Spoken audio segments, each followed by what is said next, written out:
This is not a complete review of this watch, however, I wanted to show you how it looks like on 8 different straps. The watch comes originally with 2 NATO straps of a really good quality, the one that we have on the watch and the other one right here. Let's start with the one that came with the watch. It's a very good quality NATO strap and I am a NATO strap lover.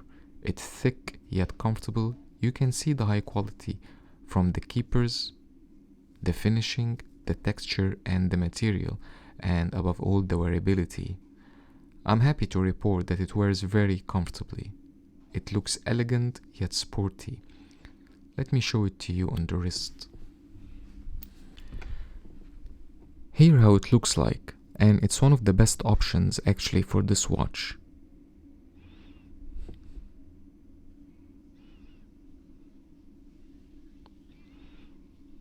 Next, let's try the second one that came with the watch. It's my least favorite, to be honest. It has the same good quality, but I don't believe the color fits my style, although it fits the watch. Here how it looks like. As you can see, the color matched the watch, again perfectly, but it's just a matter of style. Let's wear it on the wrist.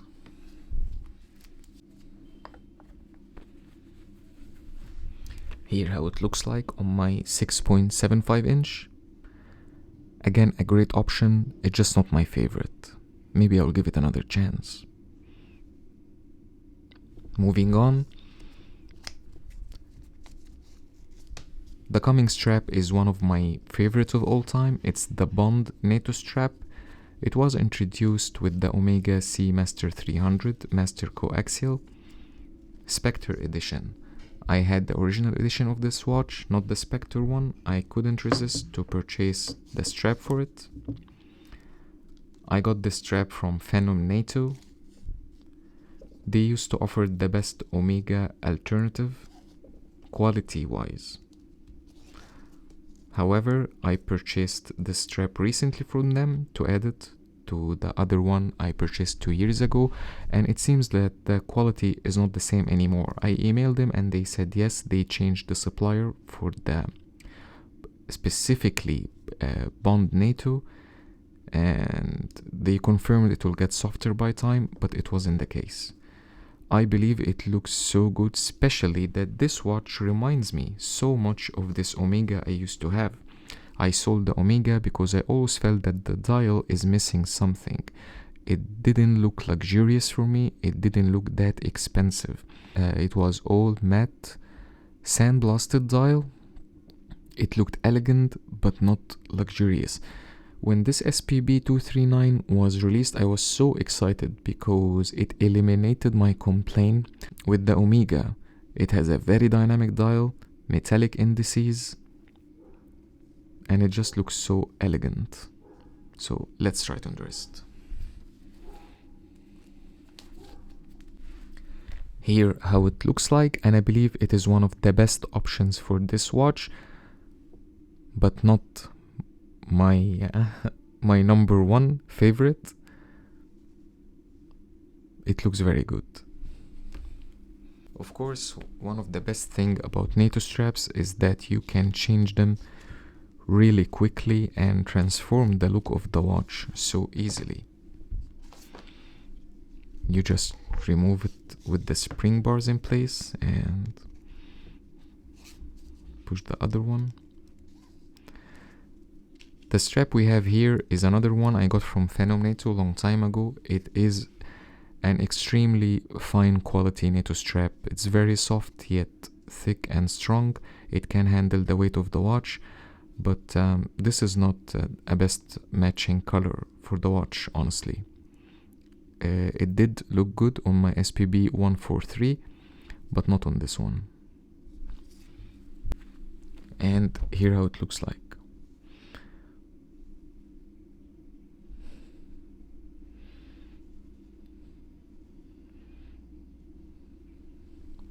The coming strap is another NATO strap, but a leather one that totally transforms the look and the style of the watch.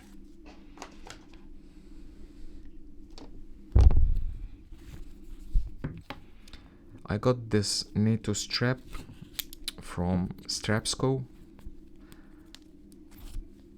I do recommend to get those leather NATOs from them. They were good enough, decent quality. Here how it looks. It looks very classic. It suits the watch vintage style, and I believe there is a different strap for every occasion. So there is one occasion when a NATO strap will be very casual. I believe this will look more classy and elegant.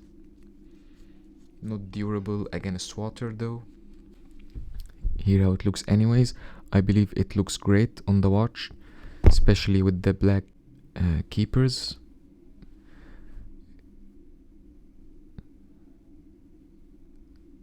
It does look good. Next, what we have is what, in my opinion, is the best matching NATO strap for this watch. The strap was originally introduced with the Tudor Black Bay, another watch that of course I love, but I believe that it works perfectly with the SPB239. We do have it here, and why I think it matches the SPB239 perfectly is because of the color. Let's put it on the watch and see. And here how it looks like. And why I think this strap watches the SPB239 perfectly is because of the colors. So the color we have here in the strap, this khaki beige color, matches perfectly the color of the text we have in the dial, the indices, and even the bezel. Let me zoom in a little bit here. And yes, it is definitely my favorite option. And I believe I found the perfect strap for the SPB239. Let's put it on the wrist. This is how it looks like.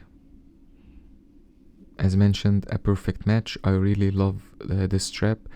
It is the mostly worn on the SPB239 for me.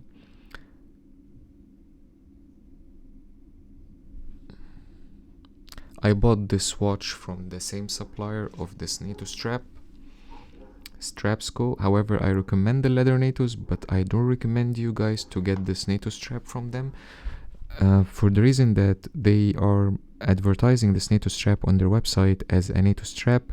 However, it's a one-pass NATO strap. It's not a proper NATO strap. I will show you a picture here to illustrate more. I had to do some walkarounds. I had to put this leather part here to make it work fine, and until I find a proper NATO strap with the same color to add it to the collection. Next, we have a famous strap that works very well with the SPB line of watches, and it's the tropical rubber strap. It used to work very well on the SPB143 and still looks great on the SPB239. Normally I don't prefer rubber straps because most of the ones I tried were thick and they were not comfortable at all, but this one is thin and it is very comfortable. On hot weather it's kinda blend with your skin. You don't feel you are wearing anything. Here how it looks like. I think it's one of the great options as well, and you can tell it works perfectly with the watch. SEIKO used to sell their watches on those tropical NATO straps back then, a long time ago. It looked good back then and it looks good still now.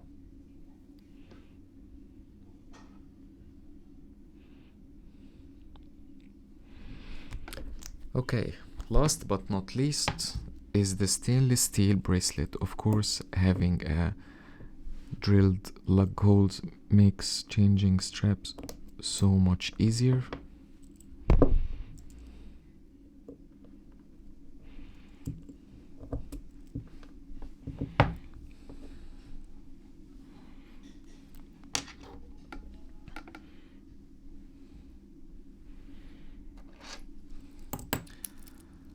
As I was saying, I prefer to purchase my watches on stainless steel bracelets and add the straps later. It's cheaper and easier this way. Sometimes it's very difficult to get the bracelet later on separately. But SEIKO decided not to include the bracelet and add those two NATO straps with the watch. However, when the seller had the option to add the bracelet, I didn't hesitate, even though I didn't have a good experience with this bracelet on my SPB143. Also because the watch has SEIKO DiaShield coating which protect against scratches, but it changed the color of the steel. It gives it a bit of a yellowish tint, so I was worried that maybe along the road I won't be able to find a matching bracelet, because this watch has a very unique end links. So I thought to add it and give it another chance. And here how it looks, and I have no regrets buying the bracelet for the watch. It looks very good. It makes it gives more Tudor Black Bay vibes, a watch that I love, of course. And while adjusting the bracelet this time, I by coincidence discovered a trick that can make the bracelet wears more comfortably. Here how it looks like. I believe it's a great option. It's not Omega or Rolex quality, but it does look good, elegant, durable. You can take this bracelet anywhere. You can take it to shower. I wear the bracelet on my workouts. I even took this watch to my sauna sessions. You don't worry about water or anything, not like leather. And it looks great. The clasp is decent, not much noise coming out of it. However, the end links, as mentioned in other video, is not a perfect fit, but you will never notice this when the watch is on your wrist. The problem with this bracelet that many people, me included, complained about how this diver extension SEIKO decided to add makes the watch very uncomfortable. The diving extension keeps digging on the wrist. And the tip I'm going to share will make the watch wears more comfortably. So in order to illustrate, let me bring another watch here with a bracelet. Whenever I'm adjusting a stainless steel bracelet, I prefer to have the watch balanced this way. You will have the case and the clasp balanced this way. The length of the bracelet is the same on both sides. This helps makes the watch balanced on your wrist. You will have the dial centered on this side and the clasp centered on the other side. It helps making the watch more comfortable. Let me show you another example. Another watch on a bracelet that we have here. Same case, if you wear it, it's centered on both sides. As you can see. The problem with the SEIKO is when balancing your bracelet, you need to take in consideration this diving extension as part of the clasp. So when you see the watch like that, it is not balanced, but once you pull that diving extension and consider it as one part of the clasp, now it's balanced, and this is how we should adjust this bracelet. Again, you will find imbalances, but once you pull the diving extension, it's balanced. It's a very small difference, but makes a huge difference in how it wears on the wrist. Before adjusting the bracelet this way, The diving extension used to be up here and it used to dig in this part of my wrist, but now it sits perfectly balanced, perfectly comfortable, and made me appreciate this bracelet much more. Well, that was it. In the end, I would like to share with you my favorites. The bracelet we have already on the watch is one of the favorites. Next is the original SEIKO strap included in the box. And my favorite NATO strap is the Tudor style strap, followed by the Bond style NATO. That's it for this video. I hope you enjoyed. I really hope it was helpful and to help you guys choosing your next strap that suits your style the most.